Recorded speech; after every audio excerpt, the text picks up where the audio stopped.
Restons dans ce chapitre environnemental pour parler de l'Agence congolaise de transition écologique et de développement durable qui était face à la presse pour des échanges sur la transition énergétique et le positionnement de la République démocratique du Congo sur cette alternative sombre en carbone et réponse à la crise climatique.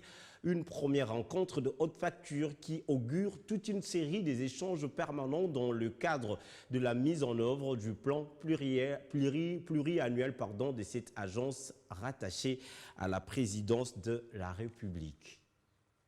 Avec un mix énergétique immense et très varié, capable d'assurer le développement sobre en carbone, la République démocratique du Congo est mieux positionnée pour assurer son indépendance énergétique durable et capitaliser sa position géostratégique dans le gigantesque mouvement de décarbonisation. Une option qui reste loin d'être atteint suite au faible taux de desserte en énergie électrique situé autour des 10% avec une forte dépendance du bois énergie de près de 95%. Cette problématique sert de matière à réflexion pour l'Agence congolaise de transition écologique et développement durable qui y travaille afin de renverser la tendance en capitalisant les opportunités qu'offre le pays dans la transition énergétique, une démarche qui met en symbiose la trilogie climat, énergie, environnement. C'est avec le triptyque climat, énergie, environnement que nous allons devoir collectivement composer et appréhender nos priorités de développement, de création de richesses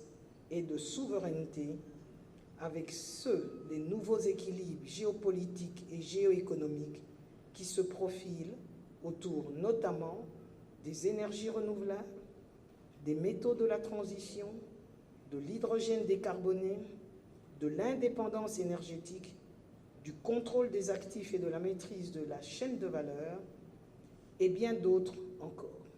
Face à l'urgence et l'impératif de cette transition énergétique, comme alternative à la crise climatique, l'ACTED s'appuie sur son plan de décarbonisation multisectoriel. On apporte en fait des éléments pour construire des batteries. On a besoin de lithium, de nickel, de cobalt.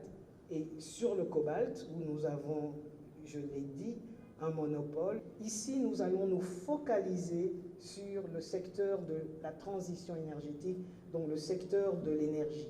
C'est pour ça qu'on parle d'un plan de décarbonation énergétique ou la stratégie bas carbone. Parce que la décarbonation de la RDC, avec ce mix important, a aussi des répercussions sur sa capacité, notamment à produire de l'hydrogène vert.